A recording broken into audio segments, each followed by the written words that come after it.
السلام عليكم ورحمة الله وبركاته. بسم الله الرحمن الرحيم. الحمد لله رب العالمين. اللهم صل وسلم وبارك على رسولك وحبيبك سيدنا محمد وعلى آله وأصحاب سيدنا ومولانا മുഹമ്മദ്.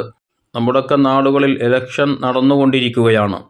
ഇത്തരം സാഹചര്യത്തിൽ സ്ഥാനാർത്ഥികൾ പ്രത്യേകം ഓർക്കേണ്ട ഒരു ഹദീസ്, അതുപോലെ തന്നെ അവർക്ക് വേണ്ടി പ്രവർത്തിക്കുന്നവരൊക്കെ ചിന്തിക്കേണ്ടുന്ന ഒരു ഹദീസ് മഹാനായ ഇമാം ബുഖാരി, മുസ്ലിം റളിയല്ലാഹു അൻഹുമ ഉദ്ധരിക്കുന്നുണ്ട്.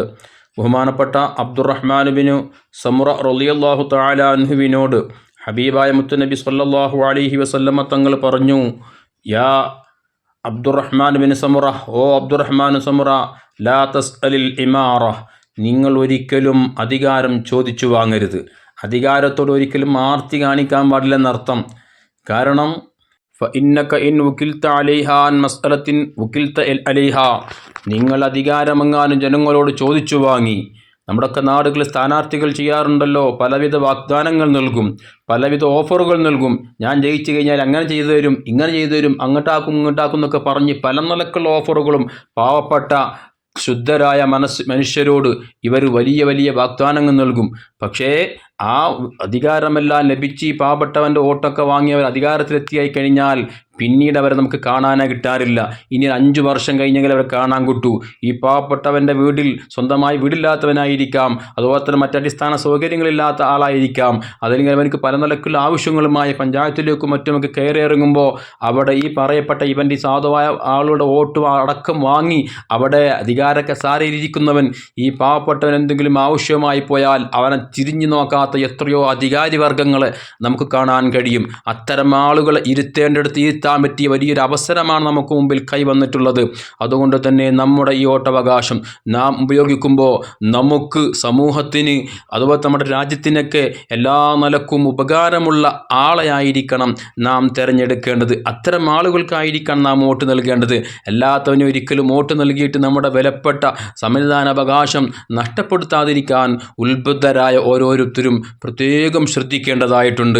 ഈ പറയപ്പെട്ട രൂപത്തിൽ അധികാരം ചോദിച്ചു വാങ്ങിയ ആളാണെങ്കിൽ മുത്തനബി സ്വല്ലല്ലാഹു അലൈഹി വസല്ലം തങ്ങൾ അബ്ദുറഹ്മാൻ ബിൻ സമുറ റളിയല്ലാഹുവിനോട് പറഞ്ഞതെന്താ, നിങ്ങളെങ്ങാനും അധികാരം ചോദിച്ചു വാങ്ങുകയാണെങ്കിൽ വക്കിൽത അലൈഹ, നിങ്ങൾ അതിൻ്റെ മേൽ അതുകൊണ്ട് കഷ്ടപ്പെടേണ്ടി വരും, നിങ്ങൾ അതുകൊണ്ട് വലിയ പ്രയാസങ്ങൾ നേരിടേണ്ടി വരും.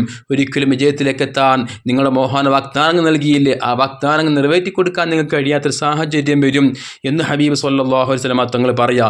എന്നിട്ട് മഹാനോട് പറഞ്ഞു, നിങ്ങളെങ്ങാനും ചോദിക്കാതെയാണ് അധികാരം നിങ്ങൾക്ക് കൈവന്നതെങ്കിൽ, അഥവാ പല ആളുകളും ഇദ്ദേഹത്തിൻ്റെ കഴിവും അതുപോലെ തന്നെ അദ്ദേഹത്തിൻ്റെ മികവുമെല്ലാം കണ്ടുകൊണ്ട് ഇദ്ദേഹത്തെ സ്ഥാനാർത്ഥിയാക്കി കഴിഞ്ഞാൽ ഈ നാടിന്, ഈ പഞ്ചായത്തിന്, ഈ പ്രദേശത്തിന്, അതല്ലെങ്കിൽ നമ്മുടെ രാജ്യത്തിന് തന്നെ വലിയ ഉപകാരം കിട്ടുന്ന എല്ലാ നിലക്കും കഴിവുള്ള ആളാണെന്ന് മനസ്സിലാക്കി അദ്ദേഹത്തെ നിർബന്ധിച്ച് അധികാരത്തിലേക്ക് കൊണ്ടുവരാൻ ശ്രമിച്ചു.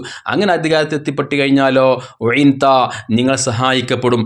പല നിലക്കുള്ള പല ഭാഗത്തുനിന്നുള്ള സഹായങ്ങൾ നിങ്ങൾക്ക് എത്തുമെന്ന് ഹബീബ് സ്വല്ലല്ലാഹു അലൈഹി വസല്ലം തങ്ങൾ പറഞ്ഞിട്ടുണ്ട്. അതുകൊണ്ട് തന്നെ ഇത്തരം ആളുകൾ വലിയ വലിയ വാഗ്ദാനങ്ങൾ നൽകി പാവപ്പെട്ടവൻ വഞ്ചിക്കുന്ന ആളുകൾക്ക് വലിയൊരു പാഠമാവണം ഈ ഹദീസ്. എത്ര തന്നെ ഉന്നത പദവിയിലെത്തിയാലും ഒരിക്കൽ ആ കസാലയെല്ലാം തെറിച്ചുപോയി ഒന്നുമല്ലാത്തൊരവസ്ഥയിലാകുന്ന ആ രൂപത്തിലേക്ക് എത്തിക്കാനും ജനങ്ങൾ കഴിയുമെന്ന് ഇത്തരം അധികാരവർഗങ്ങളെ പഠിപ്പിക്കാൻ നമുക്ക് കഴിയണം. അല്ലാഹു തആല സമൂഹത്തിന്, ഈ രാജ്യത്തിന്, നമ്മുടെ നാടിനൊക്കെ ഉപകാരം കിട്ടുന്ന സന്മനസ്സുള്ള, വിവേചനം കാണിക്കാത്ത, എല്ലാ നിലക്കും സത്യസന്ധമായി കാര്യങ്ങൾ പ്രവർത്തിക്കുന്ന ആളുകൾക്ക് അല്ലാഹു അധികാരം നൽകി അവർ അധികാരത്തിലേക്ക് എത്തിക്കുമാറാവട്ടെ. ആമീൻ. അസ്സലാമു അലൈക്കും വറഹ്മത്തുള്ളാഹി വബറകാതുഹു.